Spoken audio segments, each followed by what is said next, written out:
Évident, mais on est prêt, s'il le faut, le coup d'envoi à 20h45, avant cela, à 21h, avant cela, le tirage au sort dans quelques minutes, on retrouvera nos deux invités pour ce tirage au sort, vous restez avec nous, on marque une toute petite pause et on se retrouve ici à Lens pour le tirage au sort, on va les découvrir dans quelques instants avec le tirage au sort et parmi les 32 boules présentes aujourd'hui, eh bien, il y en a une qui, à l'intérieur, possède un petit bout de papier avec écrit Granville. C'est l'exploit de ce week-end, c'est plus qu'un exploit, c'est ce dont on rêve en Coupe de France, c'est ce que l'on aime voir, c'est ce que l'on rêve tout simplement. Eh bien, je vous propose, si vous le voulez bien, de revenir sur cet exploit monumental des joueurs de Granville.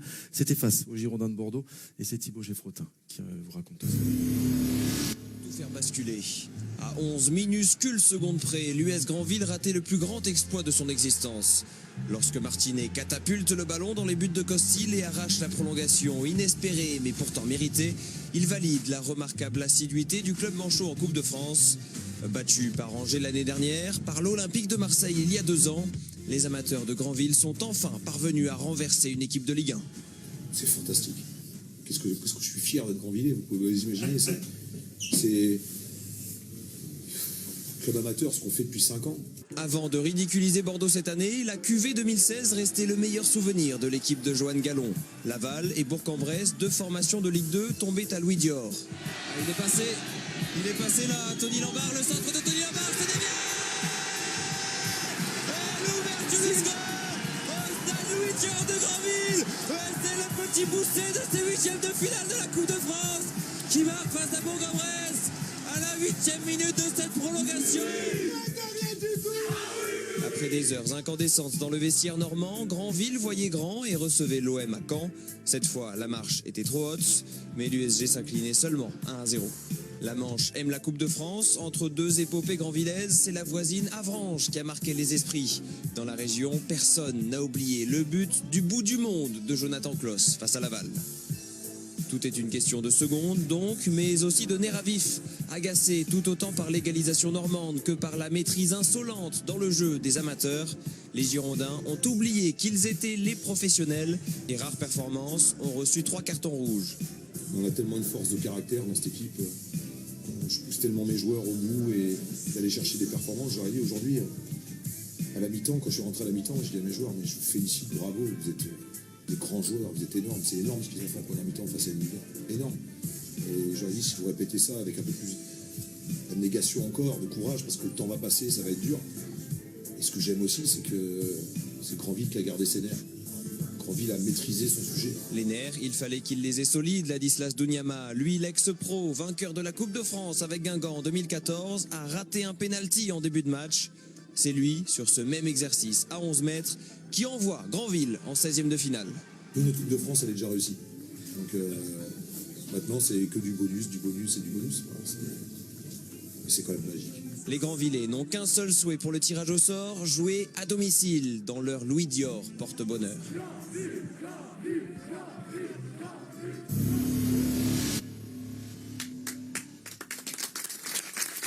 Ce n'est plus Granville, c'est Géanville, en tout cas dans cette Coupe de France. Quel exploit hier réalisé face à Bordeaux. On va tout de suite retrouver en compagnie de Lionel Charbonnier, le président du club de Granville. C'est Dominique Gortari qui est avec vous, Lionel. Non, je peux pas. Il a plus de voix. Il a plus de voix, le président. Président, mais c'est quoi? C'est un Hitchcock? C'est quoi? Qu'est-ce qui s'est passé? Ouais, l'exploit, on a accompli l'exploit. Battre une Ligue 1 chez nous, c'était inconcevable et on l'a réalisé, quoi. Voilà, c'était magnifique. J'ai des pastilles, président, vous inquiétez pas. Mais en plus, c'est pas la première fois. C'est la première fois de l'histoire du club. Vous éliminez une Ligue 1, mais par contre, ça fait déjà. Vous êtes allé en quart, vous êtes allé en 16e, vous êtes des habitués maintenant. Voilà, donc ça fait 3 années consécutives où on a fait un quart de finale contre l'OM. L'année dernière, on a été éliminé chez nous par le SCO d'Angers. Et puis là, cette année, on a réalisé l'exploit. Voilà. Mais c'est pas fini parce que là maintenant, moi je peux vous dire, vous allez tomber contre Marseille. Vous aviez perdu contre Marseille, comme vous venez de nous le dire. Vous voulez petite revanche, président? Bon, écoutez, on ne sait pas trop encore. On verra. Mais déjà jouer à domicile, ce serait bien. On va laisser le président Gortari récupérer sa voix parce que peut-être qu'il va crier à nouveau dans quelques instants lorsqu'on lui donnera le nom de son adversaire. Imaginez que Granville, dans quelques minutes, sache qu'il apprenne en tout cas qu'il reçoit le Paris Saint-Germain ou Marseille. Pourquoi pas. Pour cela, nos deux tireurs vont nous rejoindre maintenant. Regardez qui va nous rejoindre. Camille Cerf, elle a été élue Miss France. C'était en 2015. À ses côtés, on retrouve notre grand témoin, monsieur Gérard Rouillet. Merci de les accueillir.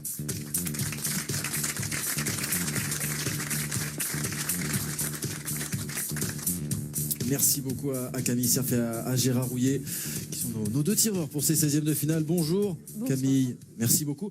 Merci de nous accueillir chez vous, parce qu'on rappelle, vous êtes pas très loin d'ici finalement. Oui, c'est ça. Je suis lilloise et mon papa était lensois, donc je suis à la maison ici. Gérard, vous êtes un petit peu à la maison aussi. Gérard, il est à la maison partout. Hein. C'est mon premier week-end de Coupe de France avec Gérard. On est reçus partout comme des chefs. Gérard, à la maison aussi, Gérard. Ah, je suis un peu à la maison ici, oui. Ouais, c'est l'entraîneur de Neulémines notamment. J'étais même venu lors du tour contre Neulémines, puisque c'était deux clubs que j'ai eu la chance d'entraîner. Voilà. Je suis un régional de l'étape, quoi. Camille, passionné de foot également. Alors, passionnée de matchs en vrai. J'adore. J'aime pas trop regarder les matchs à la télé, mais j'adore être dans les stades. J'adore l'ambiance, j'adore chanter. Voilà. Donc vous restez avec nous tout à l'heure pour Lens-Boulogne. On va chanter ensemble. On va chanter les corons. Tout à l'heure, ça sera à suivre sur Eurosport. Un petit dessin peut-être de Dado qui nous accompagne, je vous le rappelle, tout au long de ces 32e de finale et jusqu'au 8 mai 2018, date de la finale de cette Coupe de France. On va tout de suite découvrir le tableau des équipes qualifiées, je vous le disais. Il reste encore beaucoup de clubs de Ligue 1 avec 14 clubs de l'élite qui seront en lice dans ces 16e de finale de la Coupe de France. Il y a le PSG, il y a l'OM, il y a l'OL, il y a Saint-Etienne également notamment, il y a également des clubs de Ligue 2. Il en reste beaucoup, 6 au total avec la JOCR notamment chère à Lionel Charbonnier, la Berrichonne de Châteauroux, Sochaux et là Lorient également qui a réalisé l'exploit de sortir une Ligue 1 avec cette victoire à Angers. Du côté des clubs de National 1, 4 représentants. Il y en a 4 également en National 2 et puis 3 clubs de National 3 avec Saint-Lô, Le Canet en Roussillon et Bissheim qui sont présents pour les 3 représentants de National 3. Ce que je vous propose, c'est tout de suite de découvrir maintenant ensemble les 8 premières rencontres de ces 16e de finale. Il n'y a pas de groupe à l'occasion de ce tirage au sort intégral, c'est-à-dire que les 32 boules sont dans un seul et même pot. C'est Camille Cerf qui va tirer la première boule, ce sera donc l'équipe qui recevra, sauf s'il y a 2 divisions d'écart ou plus, auquel cas il y aura inversion.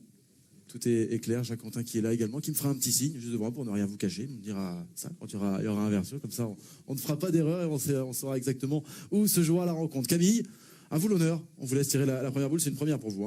Hein. Tout à fait, c'est une première. J'ai une petite pression. Allez, une petite pression. C'est parti pour la première rencontre de ces 16e de finale de Coupe de France. Alors qu'on retrouvera les réactions avec Lionel Charbonnier. On y va. J'en ai pris une. Allez-y. Première rencontre de ces 16e de finale. Première équipe tirée. Alors, c'est Berrichonne de Châteauroux. La Berrichonne de Châteauroux, pensionnaire de Ligue 2. Première équipe tirée avec les hommes de Jean-Luc Vasseur qui se sont imposés 2-1 à Saint-Malo. Ça n'a pas été simple pour les hommes de Jean-Luc Vasseur, finaliste de l'édition 2004. Gérard, qui pour affronter la Berrichonne de Châteauroux. Il y a de l'expérience dans la main de Gérard Rouillet. Il y a de la poigne. La Berrichonne de Châteauroux, première équipe tirée. Alors, FC Chambly. C'est le club de Chambly qui se déplacera du côté de Châteauroux. Le petit geste, il y a inversion, pas inversion. Non, ce sera bien à Châteauroux puisque le club de Chambly évolue en National 1, 11e de National. Chambly qui ira donc à Châteauroux. Allez-y, on enchaîne Camille. Pardon. Je vous laisse continuer. J'attendais le départ. Ah non, allez-y, faites comme chez vous, vous êtes à la maison. Okay. Je tiens à préciser qu'elles sont toutes les mêmes. Hein. Ouais, il n'y a pas de boule chaude, il n'y a rien, on est d'accord? Je pensais avoir des petits repères pour le LOSC et tout. On m'a menti. Alors, c'est le FC Nantes. Le FC Nantes, premier club de Ligue 1 tiré dans ses 16e de finale de Coupe de France. Nantes qui s'est imposé ce week-end également à l'occasion des 32e de finale. Vous l'avez suivi sur Eurosport. 4-0, c'était à Senlis. AJ Auxerre. AJ Auxerre, Nantes-Auxerre, premier choc dans ces 16e de finale de la Coupe de France. L'AJ Auxerre qui se rendra en Loire-Atlantique du côté de Nantes. Ça va faire plaisir. Non, on n'inverse pas, Lionel Charbonnier. Il n'y a pas de division d'écart. Allez-y, Camille. C'est pas négociable, Lionel. On ne joue pas avec le règlement. Alors. Troisième rencontre. Après ce Nantes-Auxerre qui promet. Hein. Nantes-Auxerre, ça va être pas mal. C'était la finale de l'édition 1979, pour tout vous dire. Alors, c'est le stade Briochin. Le stade Briochin, Saint-Brieuc, club de National 2, tombeur du stade Lavallois, notamment au 8e tour.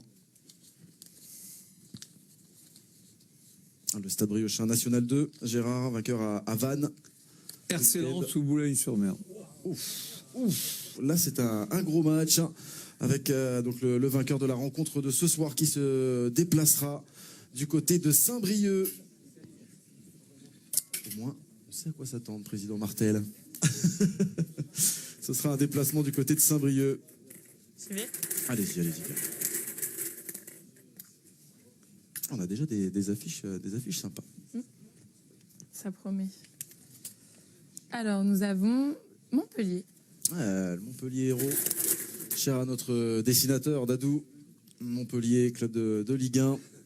Gérard, est-ce qu'il se déplacera, le club de Montpellier, ou bien est-ce qu'il recevra FC Lorient. FC Lorient? Il recevra le club de Montpellier qui accueillera les Merlus de Michael Landreau, vainqueur à Angers ce week-end, 2-0.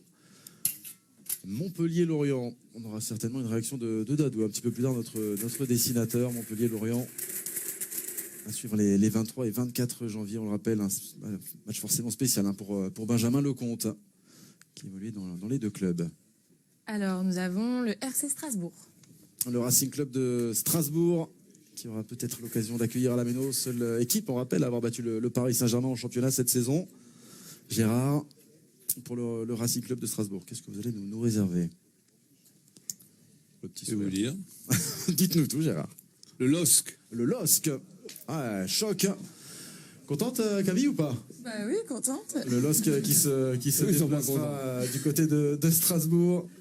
Le Racing Club de Strasbourg qui a battu Dijon ce week-end, 3-2. Ça a été compliqué pour les Strasbourgeois. On tient encore? Ah oui, on continue. J'ai pas compté pour tout vous dire. Erwan Gelouen dans les oreilles va me dire. C'est le 6e match. D'accord.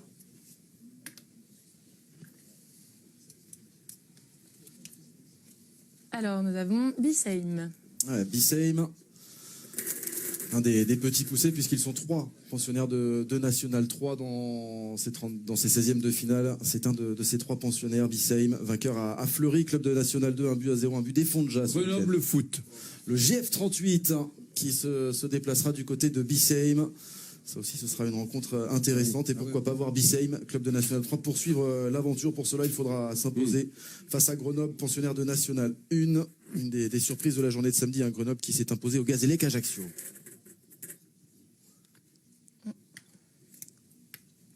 Septième match. Alors, nous avons 3. 3, les stacks. Les stacks pour ce 7e match des 16e de finale de la Coupe de France. Pas encore eu de PSG, pas encore eu de Marseille, pas encore eu de Lyon, Non. pas encore eu de Saint-Etienne. Le voilà, Saint-Etienne. Eh bien voilà, la S Saint-Etienne, les hommes, les Verts, qui se déplaceront donc du côté de Troyes à l'occasion des 16e de finale de la Coupe de France. Les Stacks qui s'est imposé à Style, le petit poussé de ces 32e de finale. Et donc la S Saint-Etienne victorieux de Nîmes, 2-0, qui se rendra dans l'Aube. Ouais, deuxième rencontre entre 2 clubs de Ligue 1. Le dernier de cette première partie, c'est ça? Vous allez prendre ma place bientôt, Camille. Je vais vous laisser, je vais y aller. Alors, nous avons les Herbiers. Les Herbiers, le club vendéen des Herbiers qui accueillera dans ces 16e de finale de la Coupe de France.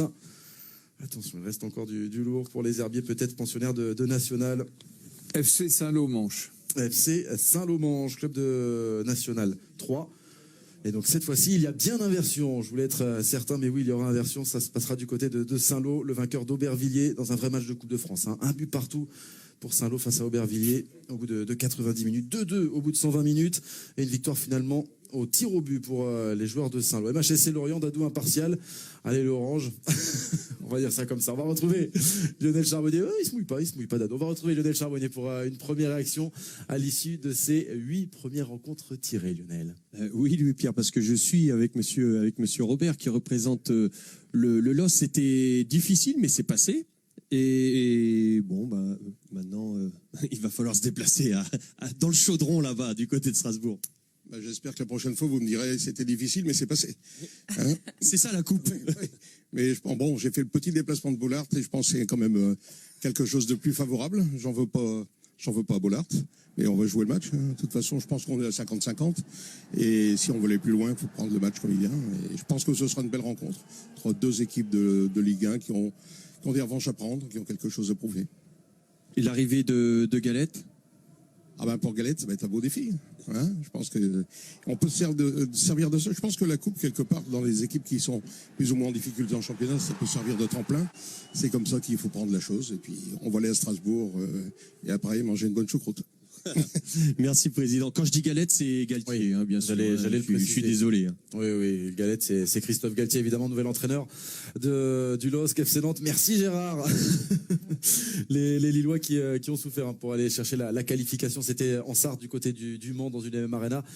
Bien rempli, il y avait 2 buts partout après 29 minutes de jeu, un vrai match de coupe là aussi. On va récapituler les 8 premières rencontres que l'on suivra ensemble les 23 et 24 janvier prochains, avec 2 chocs entre 2 équipes de Ligue 1, donc vous l'avez suivi, avec notamment ce Nantes-Auxerre, ce sera Ligue 1 face à Ligue 2, mais cette Estac Saint-Etienne, on l'a dit, Berrichonne de Châteauroux face à Chambly, Nantes-Auxerre, le Stade Briochin face au vainqueur de la rencontre que l'on suivra ensemble dans quelques instants, Lens-Boulogne, Montpellier-Lorient, Strasbourg, Lille, Bicêtre qui affrontera Grenoble, l'Estac face à Saint-Etienne. On retrouvera également Saint-Lô face aux Herbiers. Nouvelle réaction avec Lionel Charbonnier. Président, oui, parce que je suis avec le président de Biseim. Alors, je vous dis tout, c'est pas Bischheim, c'est Biseim, c'est ça, président? C'est ça, bien prononcé à la orinoise, très bien. Il m'a briefé, ça fait 2 heures qu'on s'est briefé. Quand même un match, un tirage assez particulier. Pourquoi, président? Parce que c'est l'ancien club de mon entraîneur, Hervé Milazzo. On a eu la chance de discuter d'ailleurs lors du dernier tour avec eux. Voilà, on a eu un tirage. C'est sûr qu'on voulait peut-être recevoir une belle équipe. Enfin, une belle équipe, c'était une belle équipe. On voulait peut-être recevoir le PSG ou Marseille. On battra Grenoble. Pardon, c'est ce qu'on s'était dit en coulisses, hein, c'est pour ça. Ouais, on voulait faire un petit. Bon, j'étais pas prêt quand même, mais bon. Très bien. Eh ben, merci. Merci voilà. Lionel, vous restez, merci vous restez à vous, dans la merci salle. président, Ouais, le merci, président de Biseim. Président de Biseim, il s'est appliqué, hein, Lionel, il bien, a révisé, il a bossé Lionel. Ah, attends, j'ai révisé.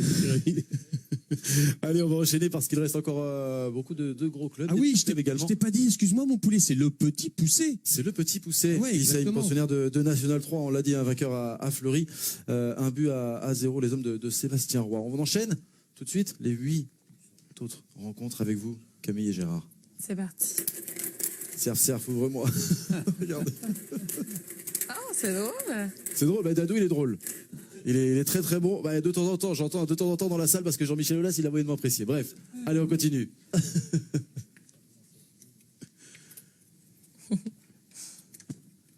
Alors, Bourg-en-Bresse. Le club de Bourg-en-Bresse, première équipe tirée, le club de Ligue 2, 18e de Ligue 2. Gérard, pour l'équipe de Bourg-en-Bresse, quart de finaliste en 98. Toulouse. Ce sera face au TFC pour Bourg-en-Bresse, le TFC que vous avez pu suivre sur les antennes d'Eurosport, victorieux de Nice, 1-0. C'était avec Lionel Charbonnier ce week-end grâce à une petite boulette de Johan Cardinal. Toulouse qui s'est imposé 1-0 et qui donc se rendra du côté de Bourg-en-Bresse, 18e de Ligue 2. Allez-y Camille.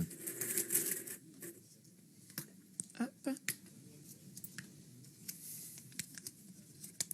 Alors, le Paris Saint-Germain. Le Paris Saint-Germain, le voici, le Paris Saint-Germain que l'on attendait victorieux 6-1 à Rennes hier soir. Gérard, attention, pression pour Gérard qui aura la chance ou pas de jouer face au PSG. Guingamp. Ce sera l'en avant de Guingamp qui se déplacera du côté du Parc des Princes pour cet autre choc des 16e de finale de la Coupe de France. PSG, Guingamp. En avant de Guingamp, d'Antoine Comboiré, donc les retrouvailles pour Antoine Comboiré qui viendra bien au Parc des Princes pour ce nouveau choc entre 2 clubs de Ligue 1. Hop.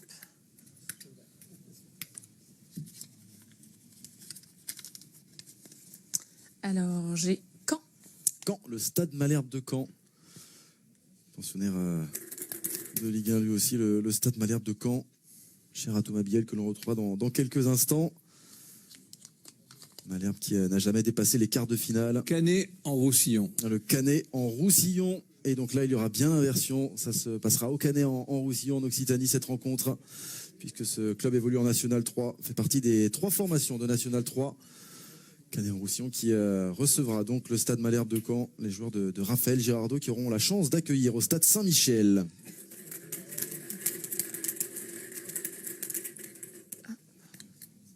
Il y en a de moins en moins et il y a encore de grosses équipes. Oui, mais il ne reste plus beaucoup. Vous avez la pression. J'ai l'AS Monaco. L'AS Monaco, deuxième du championnat de France de Ligue 1. L'ASM qui a étrillé le club de Moulins-Isère ce week-end. Olympique Lyonnais. Monaco, Lyon, le voici. Le gros choc de ces 16e de finale de la Coupe de France, proposé par Camille Cerf et par Gérard Rouillet et Lionel Charbonnier. On va le retrouver dans un instant. Monaco-Lyon, qui sera à suivre les 23 et 24 janvier prochains. On va continuer, on enchaîne. Allez-y Camille, on va terminer ce tirage au sort. Le Paris Saint-Germain qui affrontera Guingamp et donc ce Monaco-Lyon plus qu'alléchant. Allez-y. Alors, j'ai Granville. La Grandvillaise, le club de Granville qui a réalisé l'exploit de battre les Girondins de Bordeaux. On en a parlé il y a quelques instants. Cette victoire US Concarneau. Face à Concarneau. Alors ça aussi c'est un choc. On peut parler de Monaco-Lyon, mais ce Granville-Concarneau sera lui aussi un choc de ces 16e de finale de la Coupe de France, parce que la place pour les 8e, elle vaudra très très très cher entre ces deux équipes. Granville-Concarneau, on va se régaler.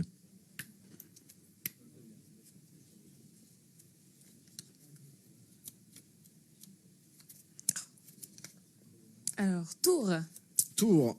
Le Tours FC qui s'est imposé ce week-end grâce notamment à un de ses renforts, Rémi Descamps, qui est venu renforcer le club un petit peu en difficulté en championnat, le club de Tours.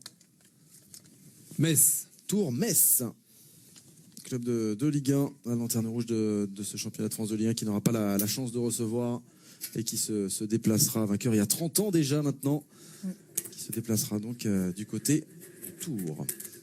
2 rencontres restantes. Hop. Avant-dernière équipe à recevoir. Ouais, ça fait un peu loto, c'est ça. On me dit c'est le loto. Colomiers, Le club de Colomiers. Pensionnaire de National 2, les hommes de Patrick Morel, à qui 90 minutes n'ont pas suffi face au Puy-en-Velay pour aller chercher la qualification. Sochaux. Montbéliard. Le football club Sochaux-Montbéliard qui s'est imposé, qui a cartonné, carrément, on peut le dire ainsi. 6-0, c'était face à Amiens ce week-end. Marseille et Pinal. et donc les 2 derniers, allez-y. on fait. On y va, bien sûr. Ah oui, pour bien ça. sûr. Ceux qui n'ont pas suivi, on va pas leur dire, mais oui. a priori, on sait quand même, On a normalement. une petite idée. L'Olympique de Marseille. L'Olympique de Marseille et Gérard Rouillet. C'est Pinal. Épinal qui recevra inversion évidemment. Marseille qui se déplacera du côté d'Épinal, le stade athlétique spinalien qui accueillera l'Olympique de Marseille, les hommes de Xavier Collin, qui eux aussi sont passés par la prolongation. Victoire 2-1, qui ont évité la prolongation. Victoire 2-1 face à l'Entente Sannois-Saint-Gratien. Une victoire décrochée dans les toutes dernières minutes. On va retrouver une réaction guingampaise. Les Guingampais qui, je vous le rappelle, se déplaceront au Parc des Princes, PSG Guingamp. Vous n'avez plus envie de voir de club breton en Coupe de France ou quoi? Ouais, Luc, Pierre, je suis avec Monsieur Bertoche, le recruteur de Guingamp. J'ai deux mauvaises nouvelles et 2 bonnes nouvelles. Bon, la première, oui, vous jouez à l'extérieur. C'est le PSG. Faut que... La bonne nouvelle, c'est que, quand même, vous avez un entraîneur qui connaît un petit peu le PSG. Oui, c'est vrai. Avec Antoine, il sera dans son fief, quoi. Il connaît bien Paris. Voilà. L'autre bonne nouvelle, c'est que vous avez vu les Rennais hier, vous avez vu ce qu'il faut pas faire. C'est clair. On essaiera de pas renouveler les mêmes erreurs. Et puis, on essaiera d'être le mieux possible au Parc des Princes pour essayer de, pourquoi pas sur un match. Voilà, on ne sait jamais. Des fois, Neymar ait un problème, il soit malade, il ait la grippe ou d'autres, on ne sait jamais. Ouais, et qu'il soit en retard à l'entraînement, je sais pas. Oui, par exemple, voilà. Qui sont en retard ou qui repartent au Brésil parce qu'il y a urgence. Bon, voilà, on ne sait jamais, mais bon, ceci étant, voilà, ça sera sûrement très compliqué, ouais, c'est clair. Quand c'est comme ça, c'est vrai qu'on compte sur ce qu'on peut. Oui, voilà, tout est jouable, voilà, on va dire ça comme ça. On va prendre ça avec philosophie, voilà, sans plus.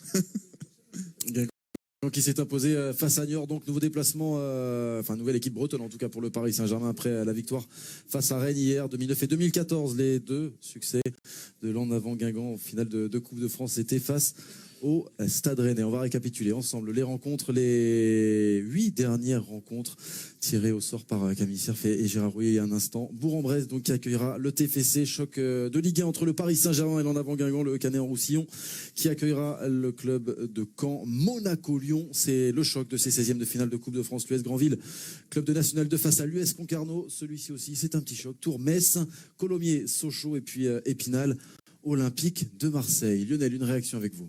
Ouais, moi je suis avec l'entraîneur d'Épinal, l'OM.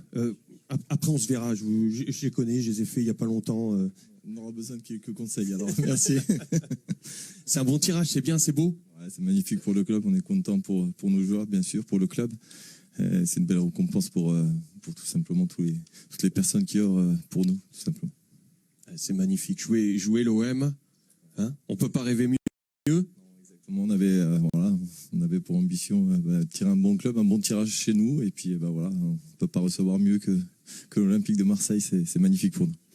On a des heureux. Ben oui, tout le monde est heureux, vous aussi, nous aussi. Lionel, un petit dessin d'Adou, lui aussi est heureux. Monaco-Lyon, bravo Gérard. Alors déjà que Jean-Michel Aulas, il a décidé de ne pas arrêter Twitter sous les conseils de Dadou. En plus, vous lui offrez un déplacement à Monaco, Gérard. Bon, on en reparlera avec Jean-Michel Aulas. On espère le retrouver très très rapidement dans ce soir de coupe. Jean-Michel Aulas, on va tout de suite retrouver en attendant nos commentateurs pour la rencontre de ce soir parce qu'il reste une place. C'est Lens qui accueille Boulogne dans quelques instants. On va retrouver Thomas Biel et Alain Bogossian. Messieurs, vous êtes prêts? Ce stade Bollaert qui se remplit et qui se réchauffe. Qui se réchauffe, exactement. Louis-Pierre, un quart d'heure de coup d'envoi de ce dernier 32e de finale qui se déplacera dans les Côtes d'Armor pour affronter Saint-Brieuc, club de National 2. Regardez la composition d'équipe lensoise, la première de l'année 2018 pour Eric Sikora. On va rappeler que Dusan Zvetinovic est suspendu, le défenseur central serbe. Il y a de la jeunesse, Alain Bogossian, et on va compter sur cette triplette offensive emmenée par Christian Lopez, l'Espagnol. Oui, tout à fait, il y a vraiment de la jeunesse. À part Christian Lopez et Fortuné qui ont 28 ans, les autres, ça tourne autour de 20 ans, 21 ans, donc beaucoup de jeunesse dans cette équipe. Et puis voilà, un 4-3-3 préparé finement par Eric Sikora, avec de très très bons joueurs sur le côté. Cyril Bayala, un très jeune joueur, 21 ans. Et sinon, une équipe assez type de championnat. Exactement, qui est 15e dans son championnat de Ligue 2. Voici la première formation en 2018 pour Olivier Frappoli, l'entraîneur de Boulogne-sur-Mer.